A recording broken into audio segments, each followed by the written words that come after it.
Alright, good evening mga absat. Pag-usapan naman natin 'tong mga, tawag nito, wait lang. May na 'to. Oh, nagsalita ang Lustay, naku po. Natin. Sinagot pala ni Salon, no, kay Sara, sabi niya, gusto mong respetuhin ka, umayos ka, Sara. Eh, dapat lang, di ba?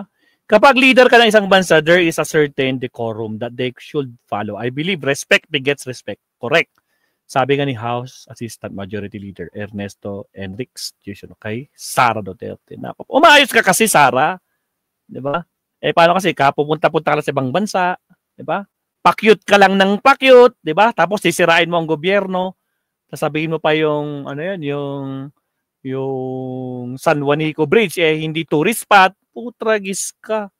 Yan ang kinakalat mo. Ngayon, ginawa niya yan sa guys, ginawa niya yan sa Australia. Alam mo na nangyari, Mabsat? Ito ang problema ngayon. Tingnan nyo anong ginawa ng Australia. Ito mga kakabsat. Nako po mga kakabsat. Iiyak ang garapata. Iiyak na naman ang mga DDS. Galing lang siya sa Australia. Pero anong sagot ng Australia, Mabsat? Ito, ABS-CBN. Australia won't host in bid for interim release. Nako po, nagsalita na ang Australia. Kailan nilabas to? Kanina lang, 4:39 ng hapon. Kanina lang, 5 hours ago, mga kabsat. Nako po, ang saklap naman yan. Breaking news! Australia won't host Duterte in bid for interim release. Aray, VP Sara says no request made. Really? Pupunta-punta ka sa quad? Pero hindi talaga natatanggapin kahit mag-request ka, kamote. Aray ko po. The Australian government will not serve as a host country for former President Rodrigo Duterte request for temporary release from the International Court. ABS-CBN received first-hand confirmation that Australia will not even consider hosting Duterte as one of the 125 state parties to the Rome Statute, the founding treaty of the ICC. Australia was aware. Aware ang Australia sa mga gawain ni Digong. Aware of Duterte's applications for urgent interim release. But the Australian government said that it was leaving for the matter to the ICC. But in the press briefing, his daughter, Vice President Duterte, said there were never an application or even any intent to apply Duterte interim release in Australia. I'd like to clarify that the defense team of the President Duterte never reached out to the Australian government to discuss about this interim release, she said. Oh, she added that the country's name redacted in the public release in a defense team bid for interim release. None of those is Australia. Former President Duterte stands accused of crimes against humanity over his years-long campaign against drug users and dealers that right groups say killed thousands. He has been detained at the ICC detention facility at The Hague, the Netherlands, since March. Kuwan na siya doon. More than 100 na siya doon. 100 days na. Nag-celebrate sila last week. 100 days na doon. More than 3 months na. Tapos ito, naku po. On his third month in detention, last June 12, his legal team filed a motion on interim release to a named country.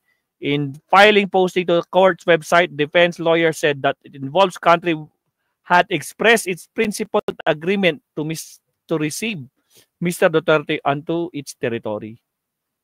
The annex spelled out that the condition of Duterte release was not publicity available, but the defense team filing noted that 8 years old posted to no flight risks and cited humanitarian concern around his age.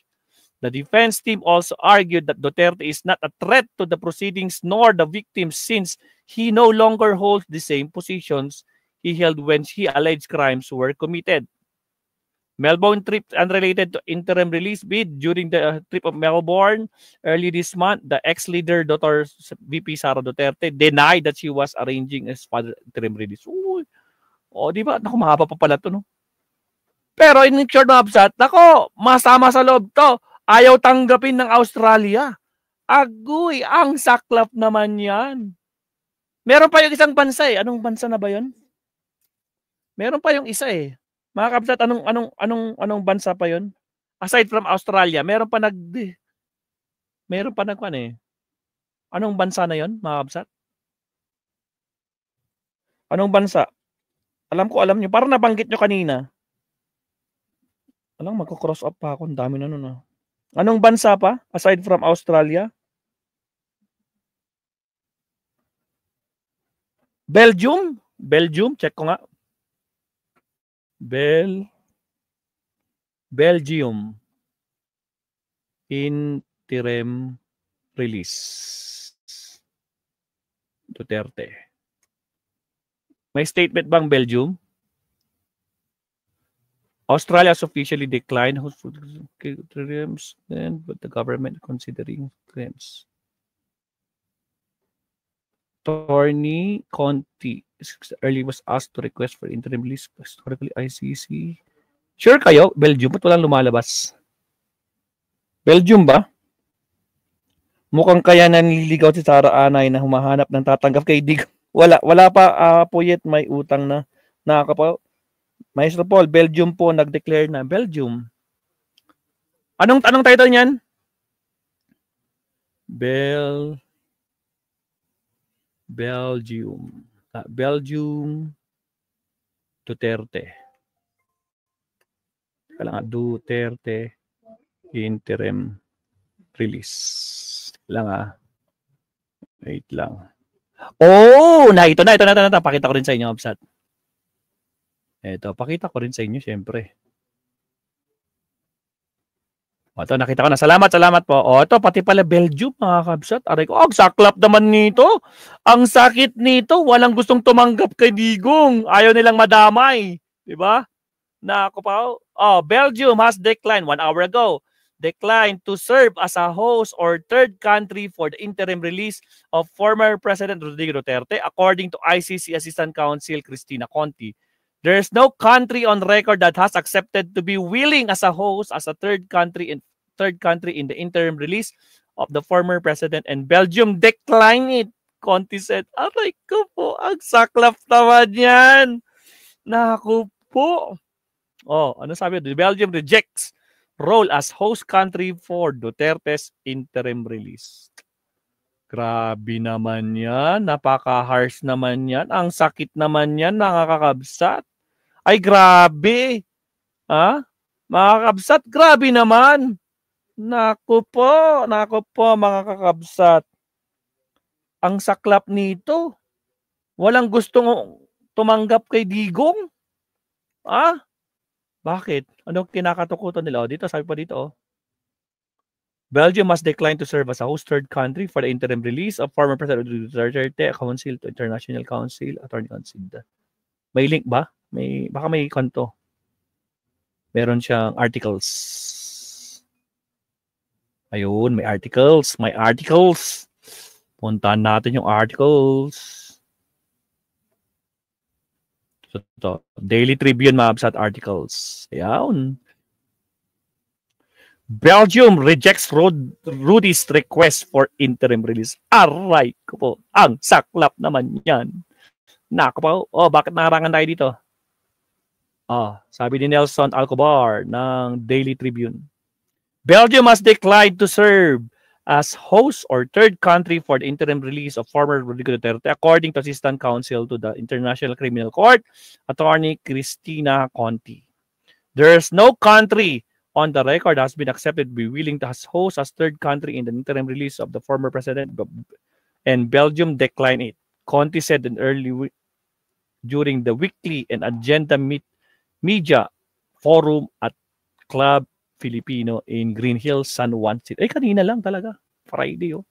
Conti, a human rights lawyer representing a drug war victim, said that the prosecution at the ICC is opposing the petition for interim release of Duterte, who is facing crimes against humanity charges in the connection with his war on drugs that allegedly claim and lives of the thousands of innocent civilians. Agoy, nakabaw.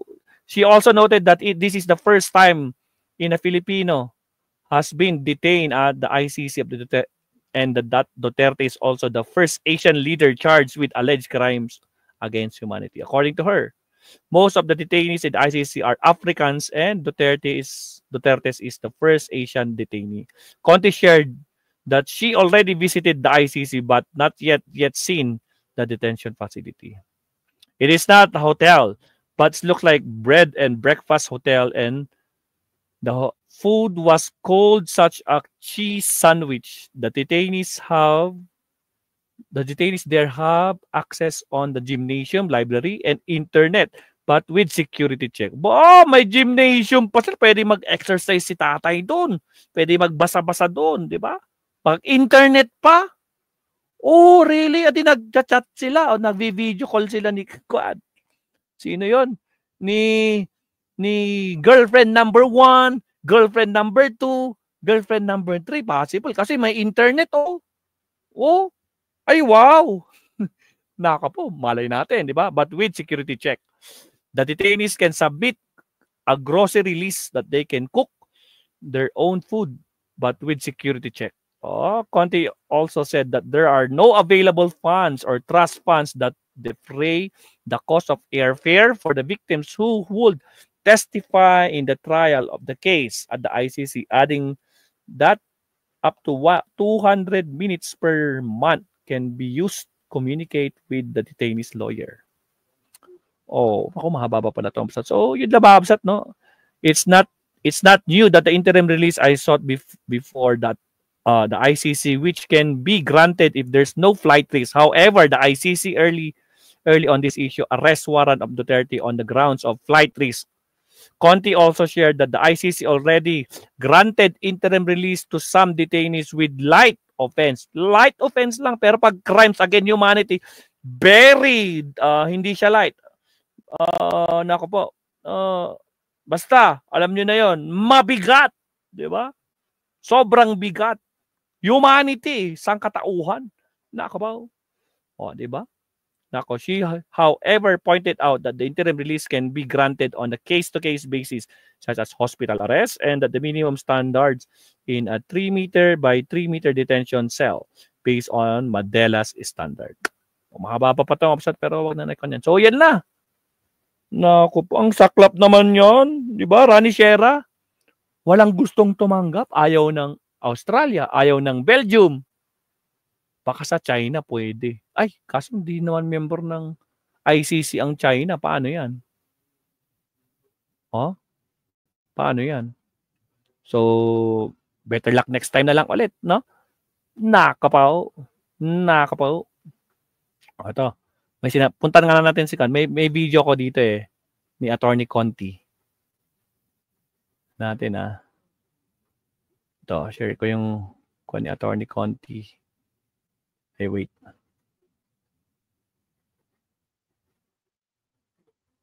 Oops. Yan.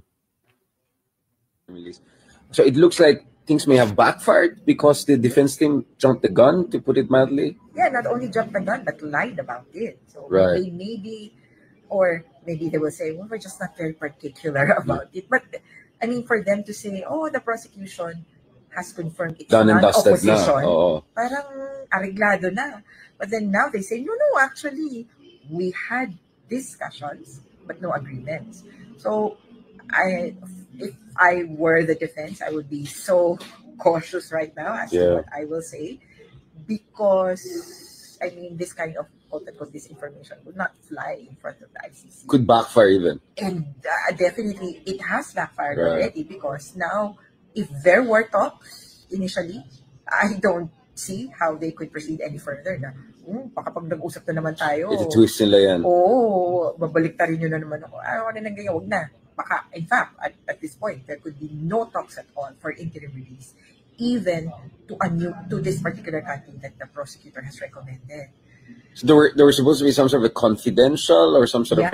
Well, I don't know if confidential, but I would imagine na parang during the arrest or right after the arrest or right after the hearing, you know, they would just discuss like, oh, how are you, sir? Do you think you will be filing any further motions, etc.? There's a liaison officer naman talaga between the teams. Baga, hindi naman sila, itong dokumento. Nag-uusap sila in, kumbaga civil lang, because hindi naman silang magkaaway. Kaya, that kind of relationship, I mean, I don't know how that could be field. Yeah, baka ma-jeopard. I mean, pagkatapos Pagkatapos, mabuli yung mga judges magpaano na online, the questioning jurisdiction, questioning yung partiality of judge, tapos ito na naman. prosecution naman. So, Yeah. this is sort of, yung sabi nga nila, ito, nangyari to sa kaibigan ko, ito nangyari. Now, it has happened to them. So, the prosecution has a personal and first-hand experience of how the Duterte camp feels. So, I don't know how we'll... But this is where you see the problem, diba? Na they're trying to, hit many birds with one stone. Basically, sa isang banda, gusto nila ipakita na may KPI. Medyo malaki-laking gastos, diba? So, they'll try to make mountain out of molehill. At the same time, they trying to appease the DDS base, which is in a completely different information ecosystem, right? Yeah. And then there's a reality of dealing with a legit international court with its own nuances and procedures. No? So I think nahihirapan yata yung defense team balancing these things, because what one thing they say to one side, eventually aabot din dun sa kabila, and now we're seeing that. So you're quite optimistic that actually the whole interim release, I would say even kutzpah. Yeah. And just in case if the interim release indeed happens, what are the conditions that have to be ensured, considering that he is seen as a flight risk, everyone who knows a thing or two about this, and that he could actually abet crimes or tamper with evidence or intimidate witnesses? What are the conditions we're looking at just in case? So just in here's the case, thing, for the ICC, one is possible bail, money. Right. As in, put up some form of money, surety na parang siguraduhin babalik ka. Regular appearances at the court, not only at the time of the hearing. So, magpapakita ka or mag-login ka, mag-check-in ka. Similar conditions in the detention facility as regards access. You will not, or you should not talk to media. You should not talk to your supporters. You should not talk to your associates. Parang limited din in the same manner yung mga makakausap mo. Hindi yung makapaglabas niya, friends, usap tayo. And to limit yung parang that he will commit crimes, yung layo. Dapat malayo siya talaga. Both, physically, virtually, doon sa community na nabiktima niya, allegedly. Na nabiktima niya. And then yung community, kumbaga, perhaps nandun din yung perpetrators. Right, co-perpetrators. So, when I say virtual distance, it could also talk about limitations to communication. Call, whom he can call. And right now, he has no access to the internet. That could also be put in place as a condition. And for me, that's, I would recommend that on the part of the victims. Yeah, because if he has internet or he has access to all these. Baka may sasabihin na naman. Diba? Whatever Duterte says, you have to do. Duterte gets. Parang ganon. Kaya, it's dangerous. And also protection, right? Security protection. I mean, things would go in wrong ways in many ways, right? Either matarget siya ng other co-perpetrators or yung mga supporters na might get a bit overzealous, right? Yeah, so. And even, yung iniisip namin kung kunyari itong si Duterte na palaya, it's not just supporters, parang it's a whole motley of people na sumikat. Mga echosera. Yeah. Mga fam na vloggers nakikiya. Sa yun. O kaya, I forgot this. Yung bumaril kay Pope John Paul II. Right. Or the second, or was it? I forgot. No, the first died under suspicious. The second one was. Yung nag-survive siya. Yeah. Parang this